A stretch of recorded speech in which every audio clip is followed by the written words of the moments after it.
자, 205번은 생활권 수련관입니다. 여기서 중요한 단어가 수련관이죠. 수련관은 이용시설이죠. 숙박 기능이 없는 이제 이용시설인데요. 여기서 할 수 있는 활동들이 많이 있겠죠, 당연히. 어떤 활동들이 있는가? 집 주변 일상적으로 이용할 수 있는 생활권 수련시설들이 많은데요. 청소년 수련관, 청소년 문화의집, 청소년 특화시설 이런 것들이 여기에 들어갑니다.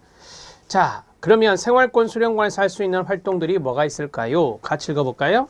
생활체육 프로그램, 방과 후 아카데미 활동, 특성화 프로그램, 학교 연계 프로그램, 청소년 봉사활동, 청소년 체험활동 등 이런 것들을 실시하고 있다라고 하는 겁니다. 자, 여기에서 여러분들이 만약에 어떤 프로그램에 참여를 해봤다. 자, 그것을 한번 이야기해 보셔도 돼요. 여기까지 해놓고 그걸 이야기하셔도 되고, 자, 우리가 이제 앞에서 방과 후 아카데미 활동이라고 하는 것을 배웠잖아요. 이것을 이야기하셔도 돼요. 자, 방과 후 아카데미 활동도 하고 있습니다. 그러면 여기에서 방과 후 아카데미가 후속 질문 나올 확률이 있기 때문에 그런 것들을 좀 하실 필요가 있고요. 그 다음에 자원봉사 활동이나 체험활동 이런 것들도 중요한 활동들 중에 하나인지 아시죠? 자, 이렇게 정리하시면 됩니다. 자, 206번 들어가도록 하겠습니다. 206번은 청소년의 교내 휴대폰 사용에 대해서 어떻게 생각하는지 말해보라 라고 해서, 자, 여기 보면 반대하는 측면이 있고요. 그 다음에 다음 시트에 보면 찬성하는 측면이 있습니다. 뭐 여러분들의 견해를 그냥 자유롭게 말씀하셔도 돼요. 자, 반대하는 측면에서는 이 학교 안에서 휴대폰 사용에 대해서 반대한다라고 하는 거예요. 그 근거로 일본의 사례를 들었고요. 자, 그 다음에 여기에 보면 남에 대한 배려, 피해를 끼치는 것에 대한 극도의 조심함, 엄격한 훈육 이런 것들이 우선적으로 이루어져야 된다. 그래서 학교 내에서 휴대폰 사용하는 것에 대한 반대 의견을 했죠. 여기 보면 남에 대한 배려나 피해를 끼치는 것이 뭐겠습니까? 여기 수업을 받는데 수업권에 대한 거죠. 청소년들이 이제 수업을 듣는 중에 이 사용 금지에 대한 광범위한 공감대가 형성될 필요가 있다라고 하는 겁니다. 그래서 아무래도 이제 수업을 듣고 있는데 휴대폰을 사용하거나 휴대폰이 울리게 되면 수업에 방해가 되잖아요. 그래서 남에 대한 배려, 피해를 끼치는 것에 대한 조심함, 그다음에 훈육 이런 것들이 필요하다라고 하는 것을 이야기하고 있습니다. 자, 그런데 찬성 의견도 있어요. 여기 보면 교내 휴대폰 사용에 찬성합니다 라고 했어요. 여기에 보면 국가인권위원회가 있거든요. 여러분 교재에 국민인권위원회로 되어 있더라고요. 국가로 수정해 주세요. 죄송합니다. 자, 교내 휴대폰 소지 금지 그리고 사용 시간의 제한 이런 것들은 이미 국가인권위원회로부터 인권침해라고 하는 결론이 났다. 그래서 나는 교내 휴대폰 사용에 대해서 찬성한다. 이게 하나의 근거가 되는 거죠. 이게 근거가 되는 거다라고 보시면 되고요. 자, 심각한 휴대폰 소리 대신에 서로 소통하는 마음의 벨소리가 학교 내에 울리기 위해서는 어떻게 하면 교사와 학생이 상호 신뢰하고 존중하는 사랑의 학교를 만들 수 있는가, 그런 것들을 좀 고민할 필요가 있다라고 했어요. 그러니까 휴대폰을 사용하는 것에 찬성하는 거니까 사용할 때 서로가 신뢰를 하고 그 다음에 존중하고, 자, 그러한 학교 분위기가 돼야 된다라고 하는 거죠. 교사와 학생 간 또는 학생과 학생 간의 관계가 그러한 것들이 이제 전제가 되었을 때 교내 휴대폰 사용이 좀 자유롭게 이루어질 수 있지 않냐, 이런 것들을 이야기하고 있습니다. 자, 여러분들은 어떤 견해이신지는 잘 모르겠지만 뭐 근거로 보았을 때는 찬성적으로 가는 것도 괜찮아요. 왜냐하면 국가인권위원회로부터 인권 침해라고 하는 것들이, 청소년에 대한 인권 침해라고 하는 것들이 결론이 났기 때문에 이러한 근거가 있기 때문에 찬성적으로 말씀하시는 것도 나쁘진 않습니다. 자, 207번 들어갑니다. 207번은 청소년 자원봉사와 관련해서 지인의 자녀가 실제 봉사활동을 하지 않았어요. 근데 확인서를 받으려고 할 때 어떻게 하겠습니까? 이게 일종의 상황 질문인데요. 당연히 잘못된 행동입니다. 잘못된 행동이라고 말씀드리고 이에 대해서 확인서를 해드릴 수 없다고 말씀드릴 겁니다. 그 이유는 청소년 자녀 교육에도 심각한 문제가 됐죠. 아시는 대로 이거는 거짓이잖아요. 거짓. 그래서 이건 자녀 교육에도 좋지 않고요. 그 다음에 열심히 자원봉사한 청소년과의 형평성 문제가 발생할 수 있잖아요. 열심히 자원봉사해서 확인서 받는 친구들도 있는데 그런 친구들과 비교하면 형평성, 공평성의 문제가 발생하는 거예요. 거짓으로 이장한 실적주의는 청소년 미래에도 도움이 되지 않을 거다. 뭐 이런 것들을 이야기하시면 되죠. 뭐 당연한 거 아니겠어요, 여러분? 이렇게 말씀하시면 됩니다. 자, 뭐 여기 지인이 친척으로 바뀔 수도 있어요. 친척으로 바뀔 수도 있고 인척으로 바뀔 수도 있어요. 어느 누가 됐든 간에 안 됩니다. 자, 208번 들어갑니다. 국립청소년우주센터입니다. 여러분들이 아시죠? 여기 고흥에 있는 거잖아요. 자, 국립청소년우주센터는 다가오는 우주시대를 대비해서 청소년이 천문, 항공우주에 대한 배경 지식을 실험과 체험으로 알아가는 사안지식의 장이 바로 국립청소년우주센터라고 합니다. 제가 앞에서 여러 가지 국립청소년 수련원들에 대해서 말씀드렸잖아요. 국립청소년우주센터는 국립청소년 수련원 중에 하나다. 우주개발시대의 청소년 육성시설이라고 말할 수 있습니다. 사업 목적이 있는데 뭐 사업 목적까지 말씀하실 필요 있을까요? 그래서 아는 대로 이야기를 해라 그러면 한 이 정도 1번, 2번 정도만 말씀하셔도 돼요.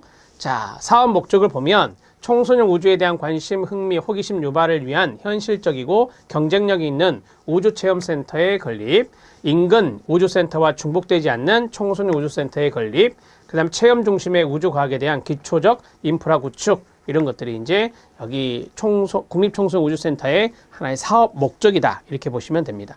1번, 2번 정도만 말씀하셔도 됩니다.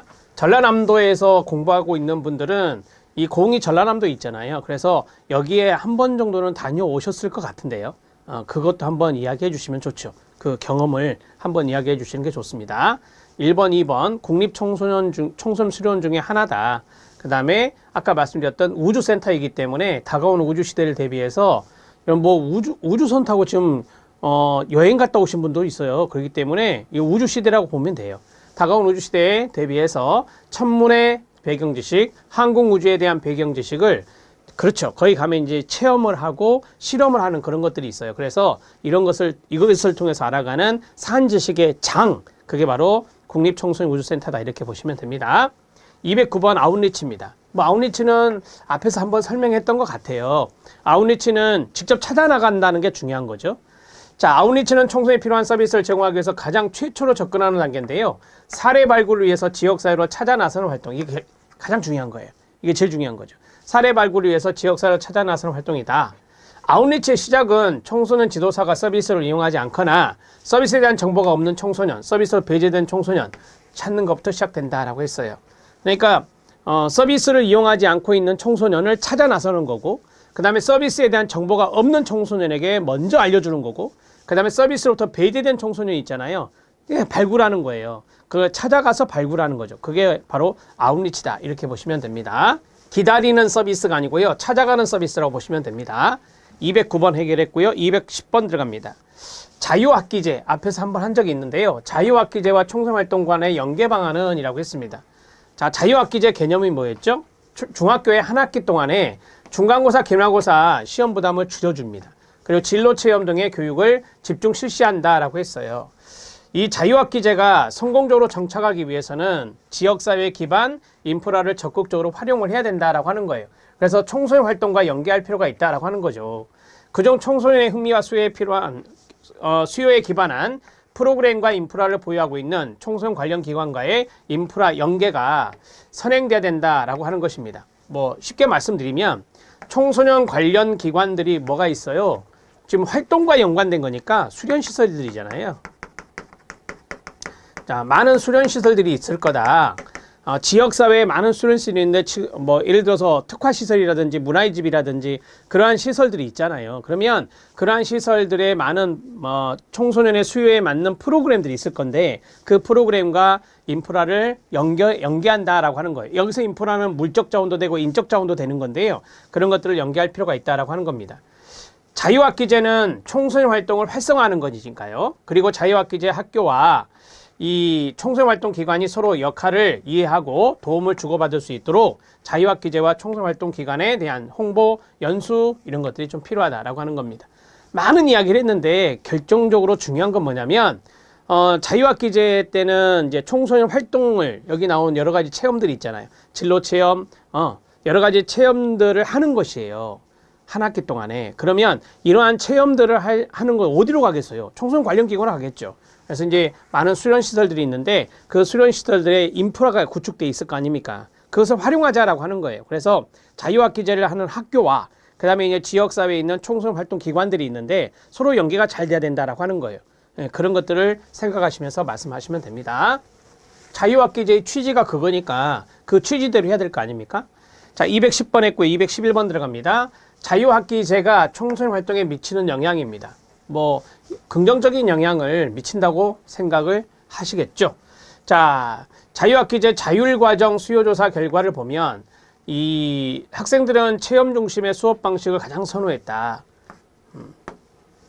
가장 선호했고 학생들이 희망에 따라 원하는 프로그램을 선택할 수 있는 학생 선택 프로그램과 다양한 예술, 체육 활동을 희망하고 있음을 알 수 있었다. 자, 자유학기제 자율과정 수요조사 결과 요거 좀 알아놓으세요. 자유학기제 자율과정 수요조사 결과 자, 체험활동의 수업 방식을 가장 좋아했다라고 하는 거.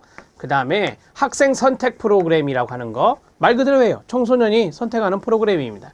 그리고 다양한 예술, 체육활동 이런 것들을 많이 희망했다라고 하는 겁니다. 아무래도 청소년의 문화, 체육 이런 것들이 좀 중요하니까요. 자, 이러한 활동을 통해서 인성개발은 물론 자기주도성을 길러서 건강한 성장이 이루어질 수 있다고 생각한다. 그래서 자유학기제가 청소년 활동에 영향을 긍정적으로 미친다고 생각한다. 제가 1번, 2번, 3번 이렇게 써드렸잖아요. 자, 이런 내용들을 좀 상기하면서 여러분들이 말씀하시면 돼요. 첫 번째, 체험 중심의 수업 방식. 두 번째로는 학생 선택 프로그램. 세 번째는 다양한 예술 또는 문화 및 체육 활동 이런 것들을 많이 희망한다. 그런 수요조사 결과가 있었다라고 하는 거죠. 그래서 이런 방향으로 청소년 활동을 전개해 나간다면 청소년이 더 건강하게 성장할 수 있지 않겠냐. 그런 측면에서 자유학기제는 긍정적인 영향을 끼친다. 이렇게 말씀하시면 된다고요. 212번 들어갑니다. 자유학기제가 시행되는데 청소년 지도사는 어떤 일을 할 수 있을지라고 했어요. 지도사가 하는 일이 많죠. 이제 왜냐하면 이거는 체험 활동이니까. 청소년 지도사는 지역사회 청소년 활동 전문가입니다. 자, 역할을 수행하게 되죠. 자유학기제에서 다양한 프로그램 운영하기 위해 학교 교사뿐만 아니라 지역사회가 함께 노력을 해야 된다. 성공적인 자유학기제 운영 방향으로 학교 밖 지역사회와 삶의 현장 속 학습 환경 조성 등이 요구된다. 여기에서 청소년 지도사의 역할은 중요하다라고 하는 거죠. 문화활동이나 체험활동 등 이런 것을 전문적으로 수행하기 때문입니다. 자, 여기 보면 학교 밖 지역사회라는 말이 있어요. 그 다음에 삶의 현장 속에 학습 환경을 조성한다라고 했어요. 그 이유가 뭐예요? 네, 지역사회로 나가서 체험활동을 하는 거니까. 체험활동을 하는 거니까 학교 밖 지역사회란 말이 나온 거고 삶의 현장이란 말이 나온 거예요. 거기에서 청소년들이 자유학기제에 많은 활동들을 한다라고 하는 거죠. 그렇게 되었을 때 우리가 성공적인 자유학기제가 운영될 수 있다라고 하는 거고 그 중심에 청소년 지도사가 있다. 이렇게 이야기를 하시면 됩니다. 상당히 중요한 역할을 할 수밖에 없다. 자, 212번 했고요. 213번 들어갑니다. 자, 청소년 쉼터의 종류가 나왔는데요. 기간에 대해서 설명해봐라 라고 했어요. 여기에서는 앞에서 제가 이것도 살짝 말씀드렸던 것 같아요. 청소년 복지시설 중에 하나니까. 자, 9세에서 24세 청소년들을 입소 대상으로 하고 있으나 실질적으로 미성년자 청소년이 이용하고 있다. 우리가 원칙적인 것들만 이야기하면 돼요. 왜? 청소년 복지지원법상 청소년은 9세 이상 24세 이하니까요. 자, 보호기간은 쉼터에 따라 달라요. 일시 쉼터가 있고요, 단기 쉼터가 있고요, 중장기 쉼터가 있거든요. 그래서 여기서 이제 숫자를 외우는데 최장, 연장 그거 필요 없어요. 그냥 놔두고 여기에서 7일, 3개월, 3년 이렇게 외우시면 돼요. 일시, 단기, 중장기에서 7일, 3개월, 3년, 7일, 3개월, 3년 이런 식으로 외워 나가십시오. 이거는 이제 기간에 대해서 이야기해봐라 라고 했으니까 이 정도만 아시면 되고요. 그 다음에 최장 9개월까지 단기 쉼터 되고 그 다음에 1년 단위 연장 가능한 것이 바로 중장기 쉼터다. 이렇게 하고 있습니다. 숫자가 나왔죠. 9세, 24세 이하, 그 다음에 7일, 3개월, 3년. 됐죠? 네. 213번은 잘 나온 거니까 체크해 놓으세요. 아실 필요가 있습니다. 자, 그 다음에 214번은 프로그램 평가의 종류입니다. 자, 프로그램 평가는 여기 보면은 형성평가가 나오고요. 총괄평가가 나오고요. 효과성 평가가 나오고요. 효율성 평가 네 가지를 했어요. 자, 프로그램 진행 중에 하는 것이 있어요. 프로그램을 수정하고 보완할 거. 포맷 하는 거죠. 포머티브 이밸류에이션. 프로그램을 수정하고 보완하는 것이 목적인 것이 바로 이제 형성평가가 되고, 종결 시점, 프로그램 종결 시점에 이루어진 게 총괄평가인데, 이 프로그램을 지속할 거냐, 아니면 확대할 거냐, 이것을 이제 결정하는 거예요. 이것을 결정하는 목적으로 하는 것이 바로 총괄평가다라고 하거든요. 그 다음에 목표 달성 여부를 측정하는 것을 효과성 평가라고 하고, 투입과 산출, 그러니까 비용과 효과를 보는 거죠. 투입 비용과 효과를 보는 것이 이제 효율성 평가라고 하는 거예요. 뭐 이 네 가지를 다 말씀하실 필요는 없고, 여러분들이 아시는 거 뭐 효과성이나 효율성 이 정도만 아십니다. 그러면 그 정도만 아셔도 돼요. 많은 프로그램 평가가 있지만 이거 외에도 평가의 평가, 메타 평가라는 게 있잖아요. 근데 여러분들이 이제 아시는 범위 내에서만 이야기해도 충분한 거니까, 그래서 처음에 세웠던 목표를 달성했는지 그걸 보는 게 효과성 평가입니다. 그 다음에 투입에 대한 비용과 산출 이런 것들의 비율을 보는 것이 바로 효율성 평가라고 알고 있습니다. 뭐 프로그램 진행 도중에 하는 형성 평가와 프로그램 종결 시점에 하는 총괄 평가도 있습니다. 뭐 이런 식으로 말씀하시면 되죠. 자, 214번은 프로그램 평가의 종류에 대한 것이었습니다. 자, 215번 들어갑니다. 215번은 6차 청소년 정책 기본 계획이 있었죠. 지금 우리가 이제 이 계획 안에 들어있다라고 했고요. 본인이 바라는 정책이 있다면입니다. 자, 여기에 보시면 청소년의 특별 사회 문제에 적극적으로 개입하는 정책을 기획할 것을 제안하고 싶습니다 라고 했어요. 키워드는 이거죠. 특별 사회 문제라고 하는 거. 자, 이게 보면 성문제, 학교폭력 문제, 진로 문제 등의 청소년 문제를 사회 진단하여 이에 대한 예방정책, 사후적인 선도정책을 집중적으로 펼쳤으면 합니다. 사회인으로 잘 성장할 수 있도록 사회 제도가 발판 역할을 할 수 있는 계기가 되었으면 하는 것이 그 이유입니다. 이것을 중요하게 생각하는 이유가 바로 이거다라고 하는 거죠. 학교 폭력의 문제가 해결되고 성 문제가 해결되고 진로의 문제가 해결되면 사회인으로서 청소년이 잘 성장할 수 있는 하나의 발판 역할을 할 수 있겠죠.